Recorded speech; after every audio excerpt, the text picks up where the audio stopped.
अस्सलाम वालेकुम, नमस्कार, आदाब, सत श्री अकाल। मैं हूं आपके साथ नबील अख्तर और इस वक्त आप देख रहे हैं नबील अख्तर न्यूज़।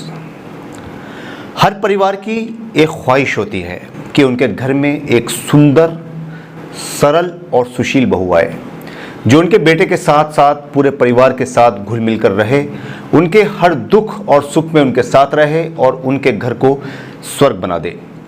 लेकिन इस ज़माने में ये उम्मीद पालना शायद अपने आप को धोखा देने के अलावा कुछ नहीं होगा। कुछ ऐसी ही उम्मीदें राजा के परिवार ने भी पाल रखी थी।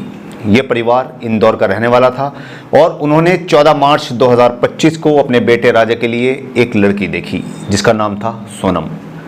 परिवार को सोनम पसंद आई और दोनों का रिश्ता पक्का कर दिया गया। दोनों ही परिवार बेहद खुश थे। लड़का और लड़की ने भी एक दूसरे को देखा, आपस में बातें की, एक दूसरे की पसंद नापसंद जानी और 11 मई 2025 को राजा और सोनम की शादी कर दी गई।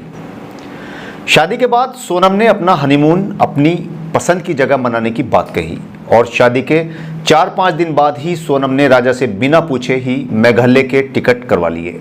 लेकिन सोनम ने ये टिकट सिर्फ एक तरफ के करवाए थे, उसने वापसी के टिकट नहीं करवाए। उसने बताया कि 6-7 दिनों के बाद वापसी का प्लान बनाएंगे।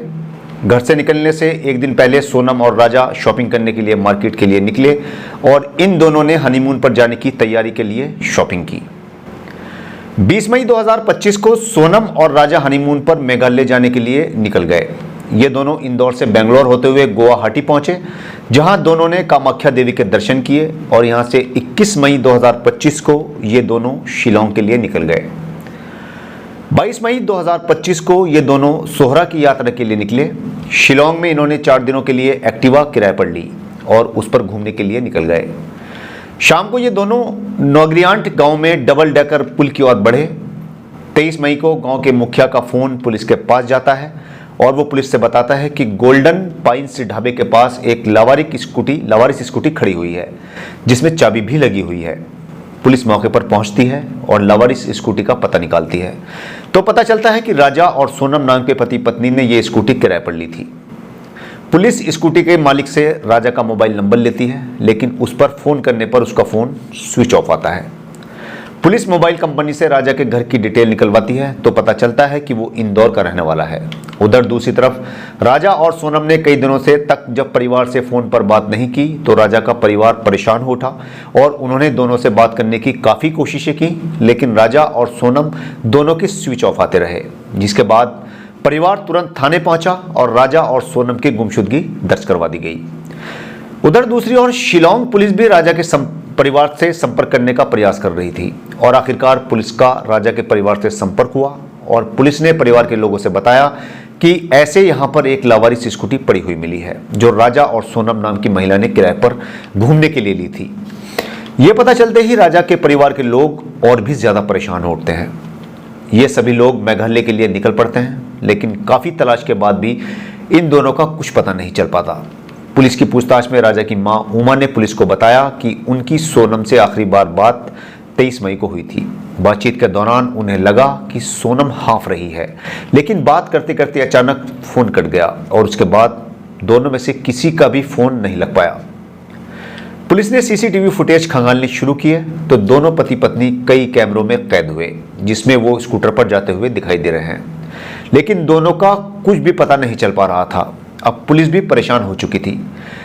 पुलिस की 50 से भी ज़्यादा की लोगों की टीमें दोनों की तलाश में लगी हुई थी। पुलिस हाईटेक तरीके से भी दोनों का पता लगाने की कोशिश कर रही थी। इसी के चलते पुलिस ने राजा के मोबाइल फ़ोन की लोकेशन कंपनी से पता करवाई तो पता चला कि उनकी आखिरी लोकेशन मावला घाट गांव में थी। मामला काफ़ी हाई प्रोफाइल था, इसलिए ऊपर के अधिकारियों यहाँ तक कि मुख्यमंत्री तक ये बात पहुँच चुकी थी। अब पुलिस पर भी प्रेशर बढ़ता जा रहा था। दोनों पति पत्नी की तलाश लगातार जारी थी। 29 मई को तेज़ बारिश के चलते सर्च रोकनी पड़ी और उसके बाद से लगातार सर्च अभियान में परेशानियां होने लगी। काफ़ी बारिश होने लगती, कभी बारिश होने लगती तो कभी तेज़ कोहरा आ जाता। जैसे जैसे वक्त बीतता जा रहा था, राजा और सोनम के परिवार की फिक्र बढ़ती जा रही थी। हर पल उन्हें ऐसा लगता था कि न जाने कौन सी खबर सुनने को मिल जाएगी। 1 जून को बारिश रुक जाने के बाद फिर से दोनों की तलाश शुरू कर दी गई और अगले दिन यानी कि 2 जून को 11 दिनों के बाद राजा की लाश एक गहरी खाई में पड़ी हुई मिली। राजा की लाश मिलते ही पहले से ही किसी अनहोनी की आशंका दिल में लिए दोनों की तलाश कर रहे परिवार पर जैसे बिजली से गिर पड़ी हो। सवाल एक ही था कि आखिर राजा को किसने और क्यों मार दिया, मगर परेशानी अभी खत्म नहीं हुई थी। सिर्फ राजा की लाश मिली थी, सोनम अभी भी लापता थी। सोनम की तलाश के साथ साथ राजा की लाश को पोस्टमार्टम के लिए भेजा गया। पुलिस पता लगाना चाह रही थी कि यह हादसा है या मर्डर, और कुछ ही वक्त के बाद इस बात का भी पता चल गया कि उसकी हत्या पेड़ काटने वाली कुड़ाली से की गई थी। 3 जून 2025 को पुलिस को सोहरामिम के पास माकमा गांव के जंगली इलाके में सोनम की जैकेट पड़ी हुई मिलती है, जिस पर खून लगा हुआ था। एक बार फिर से किसी अनहोनी की आशंका दिल में घर कर गई। 4 जून को राजा का शव इंदौर लाया गया और उसका अंतिम संस्कार कर दिया गया। राजा के भाई विपिन ने उसका अपहरण करके उसका मर्डर किए जाने की बात कही। उधर दूसरी ओर सोनम की तलाश लगातार जारी थी, लेकिन सोनम पुलिस को मिल ही नहीं पा रही थी। अचानक 9 जून 2025 को सोनम यूपी के गाजीपुर स्थित एक ढाबे पर पहुंचती है। उसने काले रंग की टी-शर्ट और लोअर पहन रखी थी। वो ढाबे पर पहुंची और ढाबे का मालिक साहिल यादव से कहा कि वो रास्ता भटक गई है और अपने भाई से बात करना चाहती है, क्या वो अपना फोन उसे दे सकता है। साहिल का कहना है कि उसने उसके भाई का नंबर लगाकर फोन उसे दे दिया। जिस वक्त सोनम उनके ढाबे पर पहुंची थी उस वक्त रात का 1 बज रहा था। फोन पर बात करते हुए सोनम रो रही थी और बात करने के बाद वो वहीं कोने में ही बैठ गई और लगातार रोती रही। कुछ देर बाद जिससे उसने फोन पर बात की थी उसका फोन आता है और वो ढाबे के मालिक साहिल से कहता है कि वो 112 नंबर पर फोन करके बता दे कि जिस लड़की की पुलिस को तलाश है वो लड़की उसके ढाबे पर बैठी हुई है।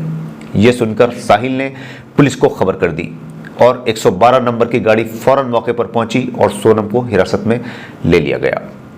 पुलिस के आने से पहले साहिल ने सोनम से पूछा था कि वो कौन है और पुलिस को उसकी तलाश क्यों है, जिस पर सोनम ने उसे बताया कि वो हनीमून मनाने के लिए गए थे, जहां पर बदमाशों ने उसके पति की हत्या कर दी और उसके जेवर और पैसे उससे छीन लिए गए। पुलिस ने सोनम को हिरासत में ले लिया और उससे पूछताछ शुरू की गई, लेकिन सोनम लगातार यही बताती रही कि उसे कुछ भी याद नहीं है। पुलिस ने सोनम को 1 स्टॉप सेंटर की कस्टडी में दे दिया। पुलिस इस बात की जांच में लग गई कि सोनम आखिर गाजीपुर कैसे पहुंची, क्योंकि गाजीपुर से मेघालय की दूरी लगभग 1100 किलोमीटर है। पुलिस ने सोनम की कॉल डिटेल निकलवाई तो मामला कुछ और ही निकलकर सामने आया। कॉल डिटेल सामने आते ही पुलिस के सामने पूरा केस शीशे की तरह साफ हो चुका था। पुलिस ने इंदौर के रहने वाले 4 आरोपियों को इस केस में गिरफ्तार किया है, जिनमें राज कुशवाहा, विशाल चौहान, आनंद कुर्मी और आकाश राजपूत शामिल हैं। पुलिस ने इन्हें कोर्ट में पेश किया, जिसके बाद कोर्ट ने इन चारों को 7 दिनों के रिमांड पर मेघालय पुलिस को सौंप दिया। पुलिस का कहना है कि इनमें जो लड़का है राज कुशवाहा, उसका अफेयर सोनम के साथ था। चलिए अब आपको बताते हैं कि राज कुशवाहा आखिर है कौन और उसका नाम सोनम के साथ क्यों जोड़ा जा रहा है। दरअसल राज सोनम के पिता की प्लाईवुड की दुकान पर उनके साथ ही काम करता था और सोनम के घर पर उसका खूब आना जाना था। 1.5 साल पहले तक वो सोनम के घर के पास ही किराए पर रहता था। राज बिहार का रहने वाला है और कुछ सालों से वो सोनम के पिता देवी सिंह की दुकान पर काम कर रहा था। जिस दिन राजा की बॉडी इंदौर पहुंची उस दिन भी राज उसके घर पर ही मौजूद था और अंतिम संस्कार में भी शामिल हुआ था। सोनम का कहना था कि बदमाशों ने राजा की हत्या की है और उसका सामान भी लूट लिया गया है, लेकिन पुलिस के गले ये बात उतर नहीं रही है, क्योंकि सोनम के शरीर पर चोट का कोई भी निशान मौजूद नहीं है। पुलिस की छानबीन आगे बढ़ी तो पता चला कि सोनम ने अपने और अपने पति राजा के फ्लाइट के टिकट करवाए थे और साथ ही साथ चारों आरोपियों राज कुशवाहा, आकाश राजपूत, आनंद कुर्मी और विशाल चौहान के ट्रेन के टिकट सोनम ने ही करवाए थे। सोनम ने ये पूरी प्लानिंग अपने मायके में रहते हुए तैयार की थी। अपने मायके में ही उसने 2 सिम कार्ड खरीदे। चूंकि राज सोनम के पिता की दुकान में ही काम करता था, इसलिए उसने आसानी के साथ एक सिम कार्ड राज को दे दिया और दूसरा सिम उसने अपने पास रख लिया। 20 मई को राज जब रेलवे स्टेशन पहुंचा तो न जाने क्यों वो ट्रेन में नहीं बैठा और उसने सिम कार्ड भी अपने दोस्त विशाल को दे दिया और उसके बाद से सोनम लगातार विशाल के ही टच में आ गई। विशाल ने जब सोनम को बताया कि राज उनके साथ नहीं आया है तो सोनम को बहुत गुस्सा आया, लेकिन प्लानिंग बनाई जा चुकी थी, इसलिए इसको पूरा करना जरूरी था। फिर राज आया हो या ना आया हो, इस काम के लिए सोनम ने राज के दोस्तों को 50,000 रुपए देने की बात कही थी, लेकिन काम हो जाने के बाद पुलिस की पूछताछ में राज ने बताया कि सोनम उससे बहुत प्यार करती थी, वो उस पर काफ़ी पैसा भी खर्च करती थी। वो ही राज को घुमाने ले जाती, उसे कपड़े दिलाती और उसकी ज़रूरत का सभी सामान सोनम ही उसे दिलवाती थी। राज के तीनों दोस्तों ने गुवाहाटी से ही पेड़ काटने वाली कुल्हाड़ी खरीदी और लगातार उनका पीछा करते रहे। इस बीच सोनम उन्हें लगातार अपनी लोकेशन बताती रही और ये तीनों सोनम के इशारे का इंतजार करते रहे। सोनम का प्लान था कि राजा का कत्ल वो ऐसी जगह पर करवाएगी जहां पर कोई भी सीसीटीवी कैमरा न हो और इस मर्डर को रूट दिखाया जा सके। 23 मई को सोनम फोटोशूट के बहाने कोरसा इलाके में चली गई जहां पर पहाड़ी पहाड़ थे। रास्ते में तीनों कातिल भी राजा से मिले और उन्होंने बताया कि वो भी इंदौर के ही रहने वाले हैं और इन चारों में बातचीत होने लगी। ये बात वहां के गाइड ने पुलिस को बताई है। तीनों ने पुलिस को बताया कि सोनम ने थकने का बहाना बनाया और धीरे धीरे उनसे पीछे होती चली गई। पहाड़ पर चढ़ते चढ़ते जब वो भी थक गए तो उन्होंने अपना इरादा बदल लिया और वापस जाने लगे, जिस पर सोनम ने कहा कि काम पूरा करके वापस जाओ, पैसा चाहे और ले लेना। इसके बाद ये फिर से ऊपर चढ़ने लगे। सोनम ने बहाना बनाकर गाइड को भी वहां से भेज दिया। गाइड के जाने के बाद सोनम ने राजा से कहा कि तुम्हारे मोबाइल पर फोन बहुत आते हैं, इसको स्विच ऑफ कर दो और घूमने पर अपना ध्यान लगाओ। बीवी के कहने से राजा ने अपना मोबाइल स्विच ऑफ कर दिया। इसके बाद सोनम उसे घने जंगलों की तरफ ले गई और मौका मिलते ही तीनों ने राजा पर हमला कर दिया। उन्होंने राजा का कत्ल करके उसके शव को रेलिंग से नीचे खाई में फेंक दिया। राजा का मर्डर करने के बाद तीनों आरोपियों को सोनम ने वहां से भेज दिया, लेकिन ये तीनों वहां से नहीं गए और रात को शिलोंग में ही रुके। यहां पर इन्होंने मीडिया चैनलों के जरिए पुलिस की पूरी कार्रवाई पर नजर रखी। अगले दिन ये शिलोंग से निकल गए। पुलिस का कहना है कि सोनम पर उनको शक तब हुआ जब उसने पुलिस से कई झूठ बोले।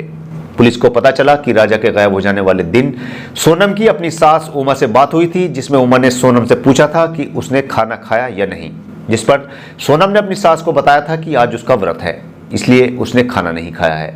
जबकि पुलिस ने जब इन्वेस्टिगेशन शुरू की तो शिपारा होम स्टे के संचालक से पूछताछ की गई तो उसने बताया था कि 23 मई को वापस आने के बाद सोनम ने वहां पर खाना खाया था, लेकिन वो उस वक्त अकेली थी, उसके साथ उसका पति मौजूद नहीं था। पुलिस के शक की पहली वजह यहीं से शुरू हो गई थी। पुलिस ने दूसरा झूठ उस वक्त पकड़ा जब सोनम ने पुलिस को बताया कि वो दोनों गाइड के साथ जा रहे थे जब उन पर हमला हुआ था, लेकिन पुलिस की पूछताछ में गाइड ने पुलिस को बताया कि ये 5 लोग थे।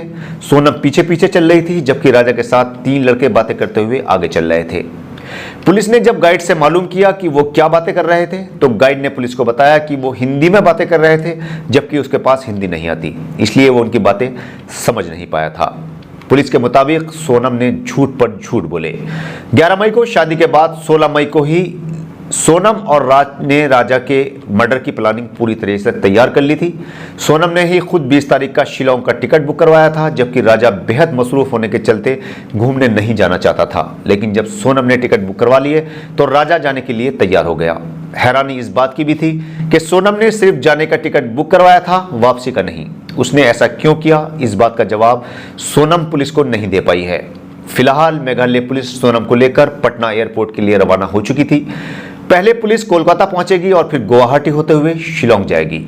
दूसरी ओर इंदौर क्राइम ब्रांच और मेघालय पुलिस की एक टीम आरोपी विशाल को लेकर उसके घर पहुंची और मर्डर के वक्त उसने जो कपड़े पहन रखे थे उन्हें कब्जे में ले लिया गया है। पुलिस का कहना है कि राजा पर पहला वार विशाल ने ही किया था। इस बात को उसने कबूल कर लिया है, लेकिन सवाल अभी भी खड़ा हुआ है और जिसका जवाब मिलना बहुत ज़रूरी है, और वो सवाल ये कि आखिर सोनम ने राजा का मर्डर क्यों करवाया और इतने दिनों तक वो कहाँ गायब रही। अगर सिर्फ राज के साथ उसका अफेयर ही हत्या की वजह है तो उसको राजा की हत्या करवाने की क्या जरूरत थी। वो राज के साथ रहकर भी राज के साथ अपना अफेयर जारी रख सकती थी, और अगर उसे राज से इतना ही ज्यादा प्यार था तो फिर उसे राजा से शादी करने की क्या जरूरत थी। ये सभी ऐसे सवाल हैं जिनका जवाब मिलना अभी भी बहुत जरूरी है। फिलहाल पुलिस हर पहलू पर बारीकी से तहकीकात कर रही है। आप भी अपनी राय हमें कमेंट बॉक्स में लिखकर बता सकते हैं कि आखिर सोनम ने अपने पति का मर्डर आखिर क्यों करवाया। हमें आपके कमेंट्स का इंतजार रहेगा। कल आपसे फिर मुलाकात होगी एक नई कहानी के साथ। तब तक अपना और अपने परिवार का अच्छी तरह से ख्याल रखिए और हर छोटी बड़ी खबर जानने के लिए देखते रहिए नबील अख्तर न्यूज़। जय हिंद।